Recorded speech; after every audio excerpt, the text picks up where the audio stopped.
मध्य प्रदेश का बुंदेलखंड एक ऐसा इलाका जो सूखा, गरीबी, बेकारी और पलायन के लिए जाना जाता था। गरीब और लघु सीमांत किसानों के लिए मनरेगा यानी महात्मा गांधी रोजगार गारंटी योजना अब एक नया सवेरा बनकर इस इलाके में उजियारा फैला रही है। लोगों को रोजगार के साथ स्थायी आजीविका के साधन मुहैया हो रहे हैं। गढ़ा गांव के हरेंद्र प्रताप सिंह को काम की तलाश में शहर दर शहर भटकना पड़ता था। 3.5 एकड़ खेती तो थी, लेकिन न पानी था न सिंचाई के साधन। कपिलधारा योजना में मनरेगा के तहत कुआं खुद गया। कुआं खुदाई में खुद हरेंद्र के परिवार और गांव के बाकी लोगों को मनरेगा में मजदूरी मिल गई। सरकार से कुएं की सौगात मिल गई। हरेंद्र के लिए ये कुआं अगली पीढ़ियों तक के लिए खुशहाली का जरिया बन गया है। उसके खेत अब सोना उगलने लगे हैं। पहले साल भर में महज 8 से 9 बोरे ही गेहूं निकलता था। इस बार 50-60 बोरे उत्पादन की उम्मीद है। कपिलधारा के कुआं ने हमारी जिंदगी लौटा दी।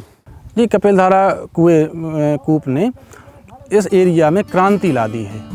हरेंद्र की तरह जिले के कई लोग हैं जिनका पलायन अब थमने लगा है। रोजगार के साथ अपने ही गांव में स्थायी आजीविका का साधन मिल गया है। कमोबेश इसी तरह खेत तालाब योजना भी इलाके के लघु सीमांत किसानों के लिए जीवनदायिनी साबित हो रही है। यादवेंद्र सिंह हर साल काम करने दिल्ली चले जाया करते थे। 3.5 एकड़ की खेती बंजर और वीरान पड़ी रहती थी। खेत तालाब योजना का लाभ मिला। अब ऐसी किस्मत बदली कि बंजर खेतों में भी फसलें लहलहाने लगी हैं। साल भर का गुजारा हो जाएगा, हम लोग खुशहाल रहेंगे और पूरा लागत कट जाएगा आराम से। हमको मजदूरी मिली और मजदूरी से मतलब हमको इधर उधर नहीं जाना पड़ा। 90-95 दिन का काम मिला हमको, तो हमारा भी खर्चा निकल गया और किसान को भी फायदा हो गया। छतरपुर जिले में मनरेगा के तहत कई महत्वपूर्ण काम हुए हैं। गाँव में स्थानीय रोजगार तो उपलब्ध हुए, साथ में पानी की उपलब्धता भी सुनिश्चित हुई है। इससे सिंचाई, निस्तार, भूजल स्तर में बढ़ोतरी के साथ लोगों का आर्थिक और सामाजिक विकास भी तेजी से हो रहा है। अब तक जिले में 60.75 लाख मानव दिवस सृजित किए गए। 52 चेक डैम बनाए गए। 72 नवीन तालाब, 674 खेत तालाब, 835 कपिलधारा कूप, 190 सामुदायिक कूप तैयार किए गए हैं। स्थानीय लोगों के जॉब कार्ड के आधार पर 9,984.03 लाख की मजदूरी दी गई। मुगवारी छैया गांव में निस्तारी तालाब तैयार हो गया है।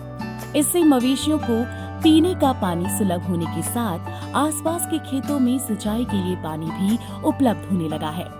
खेतों में फसलें लहलहा रही हैं। चुटू अहिरवार के खेत पहले खाली पड़े रहते थे। खेत तालाब बनने से खेत हरे भरे हो गए।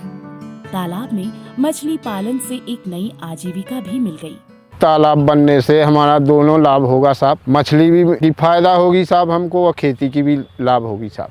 इलाके में कई जगह लूज बोल्डर डैम तैयार किए गए हैं। इसका मकसद जल स्तर सुधारने के साथ साथ मिट्टी का कटाव रोकना है। डिकौली गांव में बना ये डैम इसी तरह का है। मनरेगा में बन रही कई संरचनाएं आजीविका का जरिया भी बन रही है। स्वयं सहायता समूह के जरिए महिला सशक्तिकरण और आर्थिक उन्नति की तस्वीर भी उभर रही है। कि खेत की मिट्टी खेत में, गांव का पानी गांव में, खेत का पानी खेत में, उस उद्देश्य पे काम कर रहे हैं। मुरिहारी गांव को तो जैसे तालाबों के नवलखा हार से श्रृंगारित किया गया है। बीते कुछ सालों में मनरेगा में स्थानीय मजदूरों को रोजगार मुहैया कराने के मकसद से खोदे गए तालाबों से गांव समृद्धि के नए आयाम रच रहा है। निस्तारी तालाबों से भूजल स्तर में सुधार, घास, सिंचाई के लिए पानी और पशुओं तथा वन्य प्राणियों के लिए भी पीने का पानी मुहैया हो रहा है। जितना पानी रिश्ता रहेगा उतने तक किसानों में फायदा रहेगी। मनरेगा से बुंदेलखंड के इस इलाके की तकदीर बदल रही है। समाज आर्थिक और सामाजिक सुदृढ़ता की तरफ रफ्ता रफ्ता कदम बढ़ा रहा है। मनरेगा में जो काम हम लोग कर रहे हैं उससे भी खेतों में सिंचाई के साधन यहाँ नहीं है, तो लोग मेनली कुएं और तालाब पे ही निर्भर करते हैं। उससे इनकी सिंचाई की क्षमता बढ़ी है, जिससे भी लोगों की आर्थिक स्थितियाँ ऊपर आई हैं। बुंदेलखंड क्षेत्र में चूँकि ये कृषि प्रधान एरिया है, ज़्यादातर यहाँ का जो जनता है कृषि पर आधारित उनका जीवन यापन है। और अब जो ग्राउंड वाटर कंडीशन है धीरे धीरे करके वो ख़राब होती जा रही है। उसको बचाने के लिए ज़रूरी है कि हम जो बारिश का पानी है उसको रोक करके ज़मीन में डालने के लिए प्रयास करें। उसके लिए हम लोगों ने कुछ एरियाज आइडेंटिफाई किए हैं, मनरेगा या अन्य योजना में हम लोग काम कर रहे हैं। कोशिश करने वालों की कभी हार नहीं होती। छतरपुर जिला प्रशासन के लिए ये पंक्तियां बिल्कुल सटीक बैठती हैं। मनरेगा में जो छोटी छोटी कोशिशें की जा रही हैं, यकीनन उससे एक दिन आएगा जब बुंदेलखंड की छाप बदलेगी और यहाँ खुशहाली के गीत गूंजेंगे।